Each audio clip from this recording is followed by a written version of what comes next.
सारा छान मारा इन्होंने, सारा छान मारा इन्होंने, इतना गहन जांच करी, दीवारों यूं यूं करके देखा, खोखली तो नहीं है दीवार, इसमें तो जेवर नहीं रख रखे, इसमें जो पिक्चरों में दिखाते। गुजरात में इतने पेपर लीक होते हैं, इतने पेपर लीक होते हैं, इतने और सारे इनके आदमी कराते हैं। अफसर काफी लेट कर रहा था, 1 घंटे से बिठा रखा था, तो वो आपस में बात कर रहे थे, 2-4 लोग बैठे थे। कहते इसको पता नहीं है अफसर को, अभी केजरीवाल को मैंने ट्वीट कर दिया ना, इसकी नाक में दम कर देगा। मैं इनको चैलेंज करता हूं, जहरीली शराब से अभी 50 से ज्यादा आदमी मर गए, जहरीली शराब से। इनके आदमी बेचते हैं, इनके आदमी जहरीली शराब बेचते हैं गुजरात के अंदर। मैं चैलेंज करके, प्रधानमंत्री बुंदेलखंड एक्सप्रेसवे का उद्घाटन करने गए, उद्घाटन करने के 5 दिन के बाद वो धंस गया। बुंदेलखंड एक्सप्रेसवे धंस गया, उसकी कोई सीबीआईडी नहीं है। 10 लाख करोड़ रुपए के कर्जे जिनके माफ करे, 10 लाख करोड़ रुपए के अपने अरबपति दोस्तों के इन्होंने कर्जे माफ कर दिए। उसमें कई लोगों ने बीजेपी को चेक में डोनेशन दे रखी है। इससे बड़ा सबूत रिश्वत का हो सकता है? भाई तुमने उससे डोनेशन ली और डोनेशन लेके उसके कर्जे माफ कर दिए, इससे बड़ा रिश्वत का सबूत। आदरणीय अध्यक्ष महोदय, सबसे पहले मैं देश के लोगों को बहुत बहुत बधाई देना चाहता हूं कि ये न्यूयॉर्क टाइम्स में जो खबर छपी, ये न्यूयॉर्क टाइम्स का फ्रंट पेज है, और आप देखोगे पूरा का पूरा लगभग 80% फ्रंट पेज 18 अगस्त को हमारे देश के एक स्कूल की फ़ोटो उसमें छपी है, 9th क्लास की फ़ोटो है। हमारे बच्चे कितने सुंदर लग रहे हैं इसमें।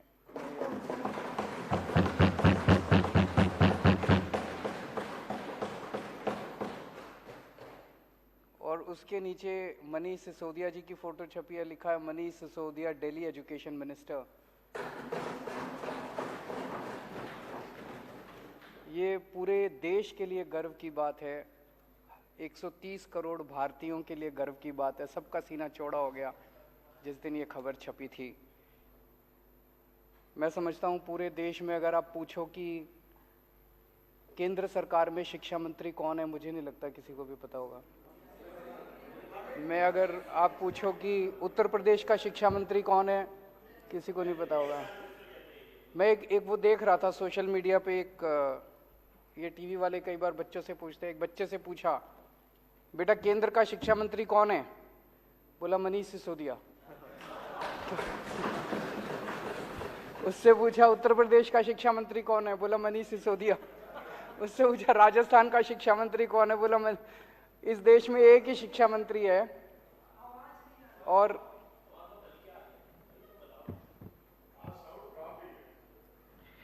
इस देश में एक ही शिक्षा मंत्री है, और अब तो ऐसे लगता है जैसे पूरी दुनिया में एक ही शिक्षा मंत्री है। अगर अमेरिका वालों से पूछो कौन शिक्षा मंत्री, तो वो भी कह रहे हैं भाई मनीष सिसोदिया। तो ये हर भारतीय के लिए गौरव की बात थी, बहुत गर्व की बात थी, सब लोगों को बहुत अच्छा लगा। ये खबर छपी थी 18 अगस्त को, और उसी के 1 हफ्ते बाद 25 अगस्त को इसी अखबार में, अमेरिका के इसी अखबार में ये एक और खबर छपी थी, Modi's India is where global democracy dies. Modi के भारत में जनतंत्र की हत्या हो रही है। इसी के 1 हफ्ते बाद एग्जैक्टली 25 अगस्त को ये खबर छपी है। बहुत तकलीफ होती है जब दुनिया के किसी भी कोने में, किसी भी अखबार में अगर देश के खिलाफ कोई खबर छपती, भारत के खिलाफ कोई खबर छपती है, हर भारतीय के दिल में बहुत पीड़ा होती है। इस किस्म की खबर अगर छपती है तो बहुत तकलीफ होती है। आज देश में दिल्ली सरकार शायद अकेली सरकार है जो ऐसे ऐसे काम कर रहे हैं जिसकी चर्चा पूरी दुनिया में हो रही है। पूरी दुनिया के अंदर आज देश का नाम रोशन कर रहे हैं। जैसे डोनाल्ड ट्रंप साहब की वाइफ आई थी, वो मिलेनिया ट्रंप, मैंने पता किया चारों तरफ से, हर जगह अपने पति के साथ, अमेरिका के राष्ट्रपति के साथ जाया करती थी, दुनिया के हर देश में। मैंने पता किया भाई कहाँ कहाँ गई, जहाँ वो स्कूल देखने गई। अभी तक कहीं पूरी दुनिया में कोई स्कूल देखने नहीं गई। जब दिल्ली में आई तो बोली हम दिल्ली सरकार के, आम आदमी पार्टी के स्कूल देख के आऊंगे। ये तो गर्व की बात है, पूरे देश के लिए गर्व की बात थी। यूएन के फॉर्मल सेक्रेटरी जनरल बान की मून साहब दिल्ली आए स्पेशली दिल्ली के मोहल्ला क्लिनिक देखने के लिए। और ये खबर कि वो दिल्ली आके मोहल्ला क्लिनिक देखने के, ये पूरी दुनिया के सारे अखबारों में छपी, सारे देशों के सारे अखबारों में ये खबर छपी कि बान की मून और नॉर्वे की फॉर्मर प्राइम मिनिस्टर दोनों दिल्ली के मोहल्ला क्लिनिक देखने के लिए आए। फिर अभी सिंगापुर की सरकार ने मेरे को कहा, जी आप बहुत अच्छा काम कर रहे हो, हम आपके लिए पूरी दुनिया के मेयर बुलाएंगे और उन सारे मेयर को आके आप बताओ कि आप कैसे अच्छा काम कर रहे हो, उनको सिखाओ। ये तो देश के लिए कितने गौरव की बात है कि हमारे देश के किसी आदमी को बुलाया गया कि सिंगापुर, पूरी दुनिया के मेयर को हमें सिखाने का मौका मिलता। पूरा देश इसकी वजह से बड़ा खुश है। लेकिन जितनी राष्ट्र विरोधी ताकतें हैं, जितने लोग इस देश से नफरत करते हैं, इस देश की तरक्की से नफरत करते हैं, इस देश के विकास से नफरत करते हैं, जो लोग नहीं चाहते ये देश तरक्की करे, 75 साल के अंदर इस देश को घोट के रखा गया वेस्टेड इंटरेस्ट्स के द्वारा, उन सारे लोगों ने अब षड्यंत्र करके मिलके और ये किया, यार इनको बंद करो, अब ये अगर इसी तरह से ये आगे बढ़ते रहे तो बड़ी मुश्किल हो जाएगी। और इन लोगों ने मिलके एक षड्यंत्र रचा कि दिल्ली की सरकार गिराई जाए, दिल्ली की सरकार खत्म की जाए। ये दिल्ली की सरकार जब तक खत्म नहीं करेंगे तब तक ये इसी तरह से अच्छा काम करते रहेंगे। ये जितनी राष्ट्र विरोधी ताकतें सारे इकट्ठे हो गए हमारे खिलाफ, सारों ने इकट्ठा होकर ये षड्यंत्र रचा। षड्यंत्र रच के सबसे पहला काम इन्होंने किया, मनीष सिसोदिया के ऊपर एक झूठा आरोप लगाया। बोला मनीष सिसोदिया शराब में पैसे खा गया। हमने बार बार इनसे पूछा, जी क्या पैसे खा गया, क्या घोटाला क्या है? तो सच होता है, सच एक होता है, झूठ कई होते हैं उसके। तो इनका एक आदमी बोला, जी 1.5 लाख करोड़ रुपए का शराब घोटाला हो गया। 1.5 लाख करोड़ तो दिल्ली का बजट ही नहीं है, इतना शराब घोटाला कहां से हो गया? फिर इनका एक प्रवक्ता था, एक बड़ा सीनियर लीडर, एक डिबेट में बैठा था, वो कहता है 8,000 करोड़ रुपए का घोटाला हो गया। तो मैं देख रहा था, सौरभ उसके साथ था, सौरभ ने पूछा घोटाला क्या है? तो वो कुछ कागज लेके बैठा था, बोला घोटाला, उसको समझ ही ना आए घोटाला क्या है। तो मेरे ख्याल से बता नहीं पाया वो घोटाला बता ही नहीं पाया। फिर उसके बाद इनके 2 बड़े नेताओं ने एक प्रेस कॉन्फ्रेंस करी, बोले 1100 करोड़ का घोटाला हो गया। 1100 करोड़ का घोटाला क्या हो गया भाई? 1100 करोड़ का घोटाला। उनसे पूछा क्या घोटाला हो गया, तो वो भी कुछ इधर उधर की। फिर एलजी साहब ने एक रिपोर्ट बना के बताते हैं, भेजी, अखबार वाले कहते हैं, ये मीडिया वाले कहते हैं, जिसमें कह रहे लिख रखा है 144 करोड़ का घोटाला हो गया। और अब सीबीआई ने जो एफआईआर करी है उसमें लिखा है 1 करोड़ का घोटाला हुआ है। और घोटाला क्या है सीबीआई की एफआईआर में? उसमें लिखा है कि एक शराब के वाले ने दूसरे शराब वाले के बैंक अकाउंट में 1 करोड़ रुपए जमा कराए। उसमें मनीष का क्या लेना देना है यार? एक शराब वाले ने दूसरे को 1 करोड़ रुपए जमा कराए बैंक अकाउंट में, कि क्या घोटाला है? घोटाला क्या है ये समझ ही नहीं रहा अभी तक। ये अभी आज है नहीं, आठों को अगर आप अगले अलग अलग कमरे में बिठा देते और एक एक से पूछते बेटा घोटाला क्या है, तो 5 को तो पता ही नहीं होता घोटाला क्या है। 3 अगर कुछ बताते तो ये कुछ बताता, ये कुछ बताता और ये कुछ बताता, क्योंकि झूठ तो अलग अलग होता है ना, सच एक होता है। सच क्या है? कोई घोटाला नहीं हुआ, सबसे ट्रांसपेरेंट पॉलिसी थी, कोई घोटाला नहीं हुआ। ये सब झूठे आरोप लगा रहे हैं। आरोप लगा के इन्होंने एफआईआर कर दी मनीष सिसोदिया के खिलाफ। अगले दिन रेड करने इनके घर पहुंच गए, 14 घंटे तक रेड करी। कितने कमरे हैं आपके यहां? 4-5 कमरे हैं। 4-5 कमरे में टॉयलेट, 2-3 टॉयलेट हैं, रसोई है। सारा छान मारा इन्होंने, सारा छान मारा इन्होंने। इतना गहन जांच करी, दीवारों यूं यूं करके देखा, खोखली तो नहीं है दीवार, इसमें तो जेवर नहीं रख रखे, इसमें जो पिक्चरों में दिखाते। फिर वो उन्होंने गद्दे भी फाड़ फाड़ के देखे, गद्दों में तो नहीं रख रखे, तकिए फाड़ फाड़ के देखे, इनके सारे कपड़े, अलमारी, फलाना सारा कर करा के शाम को निकल गए। 58 भी नहीं मिली, 54 भी नहीं मिली, अनअकाउंटेड 54 भी नहीं मिली। कोई जेवर नहीं मिले, कोई पैसा नहीं मिला, कोई जमीन जायदाद के कागज नहीं मिले। कोई इंक्रिमिनेटिंग डॉक्यूमेंट्स नहीं मिले, कुछ कोई दस्तावेज कुछ नहीं मिला। मतलब मैं पूछ रहा था इनसे कि 30-35 लोग आए थे, उनके खाने का खर्चा भी नहीं निकला रेड के अंदर, रेड का खर्चा भी नहीं निकला और वो चले गए। आज 7 दिन हो गए, 8 दिन हो गए रेड को, अभी तक कुछ पता नहीं चला भाई इनके यहाँ क्या निकला। कुछ नहीं निकला इनके यहाँ, पूरी की पूरी फर्जी रेड थी। जब रेड खत्म हो गई तो हम सोच रहे थे क्यों कर रहे हैं। अगले दिन मनीष सिसोदिया जी के पास इनका कोई आदमी संदेश भेजता है। ये लोग संदेश भेजते हैं, बोले जी ऊपर से है ये, टॉप से, वहां से संदेश ये है कि आप केजरीवाल का साथ छोड़ दो, आम आदमी पार्टी तोड़ के 2-4 एमएलए और ले आओ, हम आपको आम आदमी पार्टी की सरकार अब गिराने जा रहे हैं बहुत जल्दी। ऑपरेशन लोटस चालू है दिल्ली के अंदर, आपको हफ्ते 10 दिन के अंदर दिल्ली का मुख्यमंत्री बना देंगे। दूसरा बोले ये सारे तुम्हारे सीबीआई और ईडी के केस खत्म कर देंगे। तो इसने कहा सीबीआई ईडी के केस में तो कुछ है ही नहीं, सारा फर्जी केस है, कल तुम जांच वांच भी करके ले गए, कुछ भी नहीं मिला तुमने, मैंने कमाया नहीं, कुछ करा नहीं, तो इस केस तो तुम करते रहो, मेरे को क्या डर है।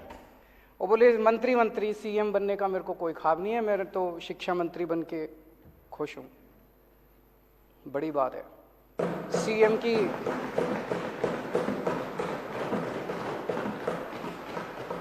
सीएम की कुर्सी ठुकराना कोई हंसी खेल थोड़ी है। नहीं तो आदमी तो सीएम की कुर्सी के लिए पता नहीं इतिहास में कितने बड़े बड़े बवंडर हुए हैं, कितने बड़े बड़े, तो सीएम की कुर्सी ठुकरा दी इन्होंने। मैंने पिछले जन्म में कुछ पुण्य किए होंगे जो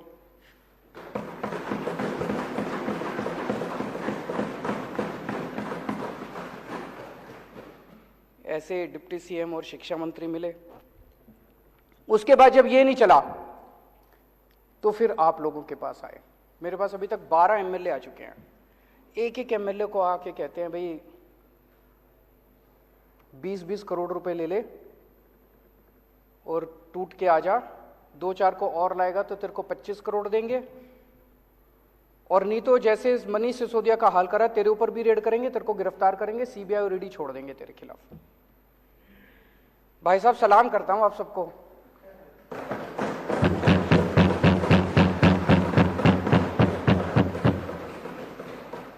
कोई नहीं टूटा, एक भी नहीं तोड़ पाई अभी तक। सारे आरोप झूठे हैं इनके। तो जो पता चला उनको एमएलए को, इन्होंने कहा भाई 40 एमएलए हमें चाहिए, 40 एमएलए तोड़ने हैं, 20-20 करोड़ रुपए एक को देंगे। 800 करोड़ रुपए इन्होंने कहीं रख रखे हैं दिल्ली में। ऑपरेशन लोटस दिल्ली इस नाम से चल रहा है, ऑपरेशन लोटस दिल्ली के नाम से इनका पूरा ये ऑपरेशन है। 800 करोड़ रुपए इन्होंने कहीं रख रखे हैं 20-20 करोड़ के हिसाब से। सब ये पूछ रहे हैं कि ये 800 करोड़ रुपए कहाँ हैं, किसके हैं। आज इस सदन में मैं बताऊंगा ये पैसे किसके हैं। आज मैं खुलासा करूंगा ये 800 करोड़ रुपए किसके हैं। लोग बता रहे हैं जी गुजरात के, पहले अभी थोड़ी देर पहले खबर आई है, एलजी साहब ने अब स्कूलों पे भी इंक्वायरी शुरू कर दी। तो कह रहे हैं भाई स्कूलों के बेसिकली तो रोकना है, स्कूल रुक जाएं, अस्पताल रुक जाएं, जितने अच्छे काम हो रहे हैं वो रुक जाएं, जनता को तकलीफ हो रही है। तो सब कह रहे हैं ये गुजरात की वजह से हो रहा है। गुजरात में जैसे जैसे हमारा ग्राफ बढ़ता जा रहा है, पागलपन छाया हुआ गुजरात में, लोग दुखी हो चुके हैं इन लोगों से। जहां जाते हैं हर गांव, पूरे के पूरे गांव आम आदमी पार्टी के साथ जोड़ते जा रहे हैं गुजरात। किसी ने सोचा नहीं था। लोग तो कहते थे इनका गढ़ है, कोई गड़बड़ नहीं है, गढ़ टूट रहा है, इनका किला ढह है।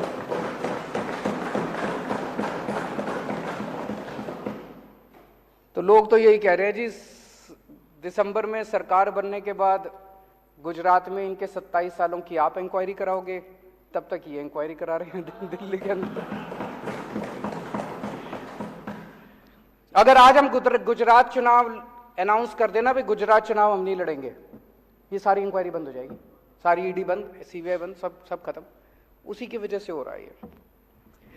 कई सरकार गिरा चुके अभी तक ये देश में। गोवा की सरकार गिराई, कर्नाटक की सरकार गिराई, महाराष्ट्र की सरकार गिराई, असम की सरकार गिराई, मध्य प्रदेश की सरकार गिराई, बिहार की सरकार गिराई, अरुणाचल प्रदेश की सरकार गिराई, मणिपुर की सरकार गिराई, मेघालय की सरकार गिराई, शहर में एक सीरियल किलर आया हुआ है जो एक के बाद मर्डर करता जा रहा है, एक के बाद एक मर्डर करता जा रहा है। जनता सरकार चुनती है, ये सरकार गिरा देते हैं। मतलब जनता को तो रौंद रखा है। महाराष्ट्र में जनता ने एक सरकार चुनी, गिरा दी। गोवा में जनता ने एक सरकार चुनी, गिरा दी। जनता के पीछे पड़े हैं और सब जगह पैटर्न एक ही है। अभी जैसे महाराष्ट्र में भी हम लोगों ने देखा, जितने टूट के इधर से उधर गए, बताते हैं सबके पीछे सीबीआई ईडी पड़ी थी। सीबीआई और ईडी उनको बुला रही थी, जैसे वो इधर से उधर गए सीबीआई ईडी के केस बंद।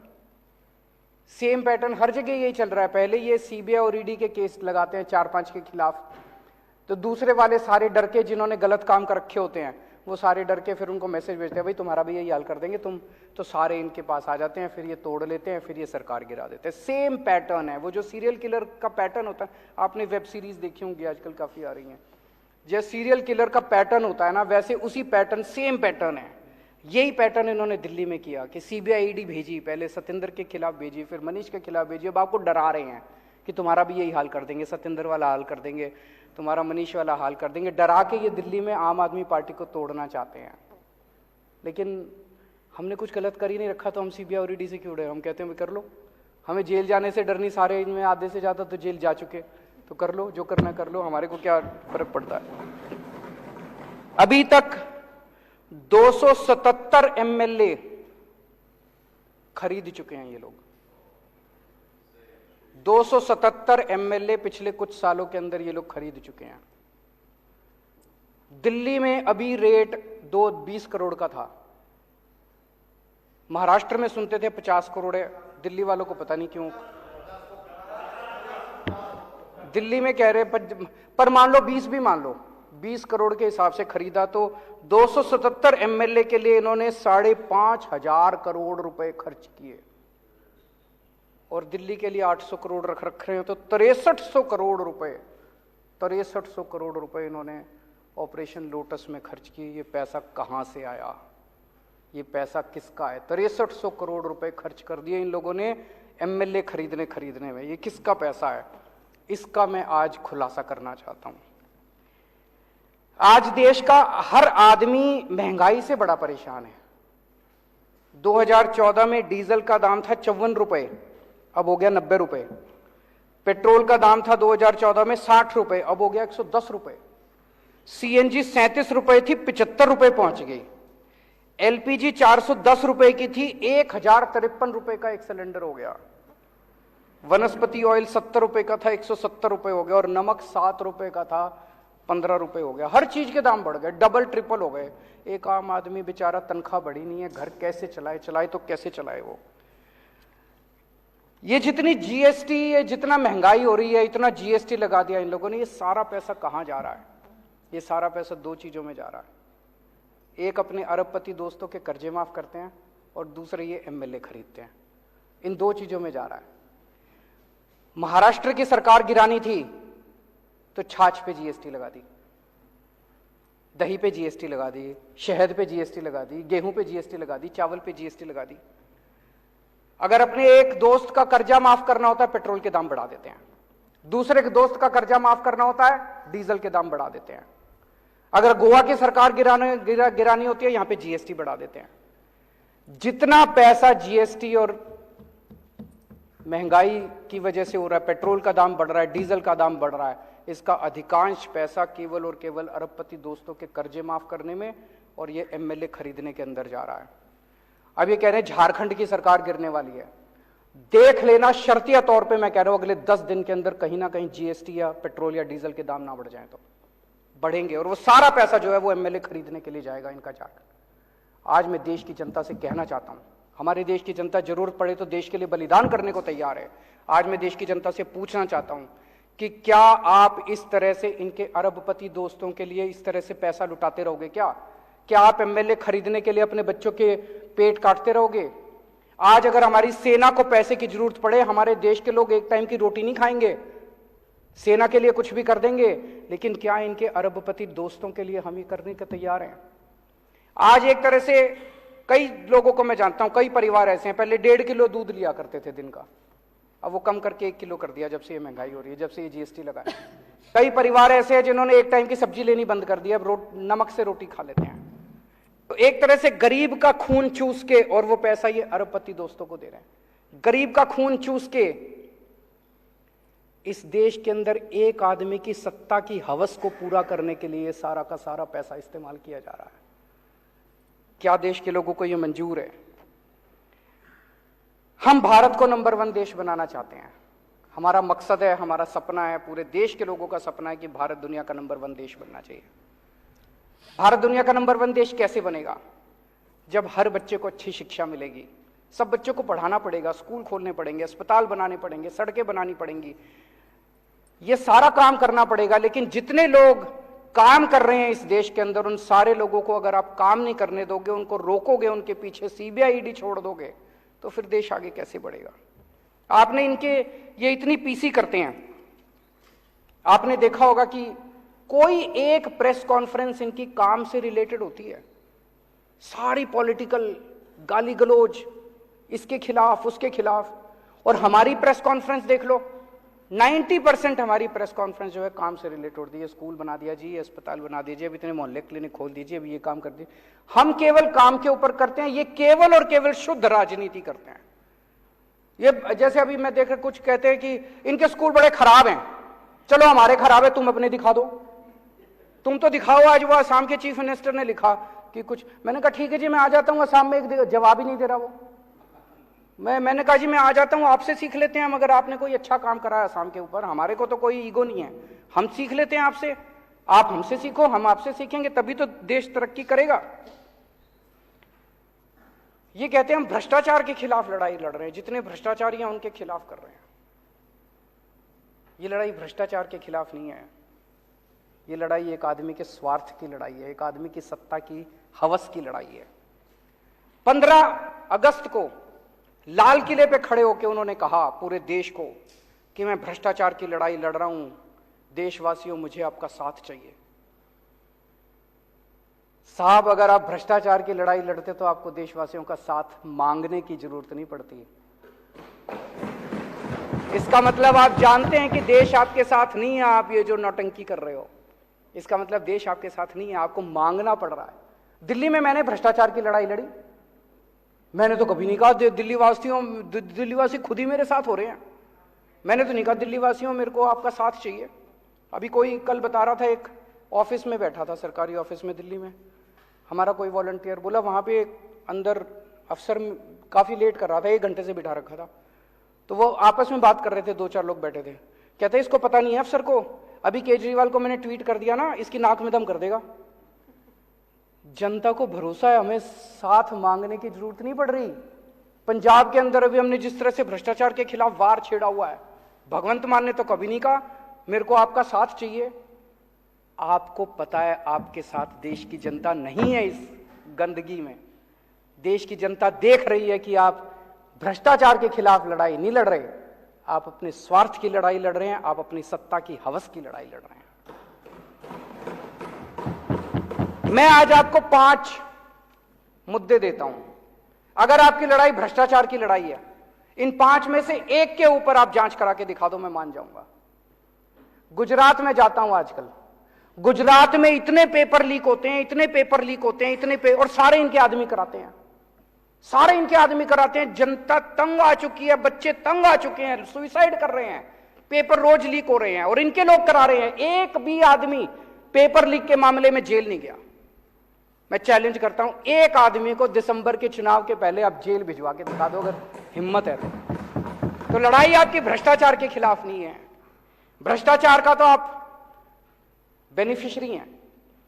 इतना नशा गुजरात के अंदर बिक रहा है, बताते हैं इनके दोस्त का एक पोर्ट है, वहां पे कम से कम 10,000 करोड़ रुपए की ड्रग्स पकड़ी जा चुकी होंगी। हिम्मत है तो सीबीआई ईडी वहां भी करके दिखा दो। हैं 22,000 करोड़ बता रहे हैं, 22,000 करोड़ रुपए का नशा पकड़ा जा चुका, कोई सीबीआई नहीं है। 22,000 करोड़ रुपए की इनके दोस्त के यहां नशा पकड़ा गया, कोई सीबीआई नहीं, कोई ईडी नहीं, चोर यही नजर आता है इनको। मैं इनको चैलेंज करता हूं, जहरीली शराब से अभी 50 से ज्यादा आदमी मर गए जहरीली शराब से। इनके आदमी बेचते हैं, इनके आदमी जहरीली शराब बेचते हैं गुजरात के अंदर। मैं चैलेंज करके करता हूं, एक आदमी के खिलाफ सीबीआई ईडी करके दिखा, नहीं करेंगे। अभी साहब बुंदेलखंड एक्सप्रेसवे का उद्घाटन करने गए, प्रधानमंत्री बुंदेलखंड एक्सप्रेसवे का उद्घाटन करने गए, उद्घाटन करने के 5 दिन के बाद वो धंस गया। इससे बड़ी बेइज्जती नहीं हो सकती देश की, इससे बड़ी बेइज्जती देश की नहीं हो सकती। मेरे यहां अगर कोई होता ना दिल्ली में, ऐसी तैसी कर देता मैं उसको, और इन्होंने कोई एक्शन नहीं लिया। उसके खिलाफ सीबीआई ईडी नहीं बता रहे, उसको 2 और 4 ठेके और दे दिए। बड़ा शाबाश, बहुत अच्छा काम किया। उसको 4 ठेके बता रहे हैं और दे दिए। बुंदेलखंड एक्सप्रेसवे धंस गया, उसको उसकी कोई सीबीआई ईडी नहीं है। 10 लाख करोड़ रुपए के कर्जे जिनके माफ करे, 10 लाख करोड़ रुपए के अपने अरबपति दोस्तों के इन्होंने कर्जे माफ कर दिए। उसमें कई लोगों ने बीजेपी को चेक में डोनेशन दे रखी है। इससे बड़ा सबूत रिश्वत का हो सकता है? भाई तुमने उससे डोनेशन ली और डोनेशन लेके उसके कर्जे माफ कर दिए, इससे बड़ा रिश्वत का सबूत क्या होगा? हिम्मत है तो जरा सीबीआई ईडी। 5 केस दे दिए मैंने आज, कहोगे तो और 50 और दे देंगे। तो लड़ाई भ्रष्टाचार की नहीं है, लड़ाई स्वार्थ की है, लड़ाई सत्ता हथियाने की है, जनता को तंग करने की है। पिछले कुछ दिनों से ये चल रहा है कि इन्होंने इतने आदमी, इतने एमएलए तोड़ लिए, इतने एमएलए तोड़ लिए, इतने।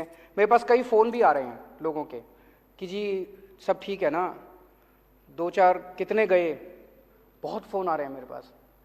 तो अध्यक्ष महोदया, मैं इस सदन के अंदर कॉन्फिडेंस मोशन लाना चाहता हूं दिल्ली की जनता को दिखाने के लिए कि उन्होंने जिन लोगों को चुना है वो एक-एक हीरा है।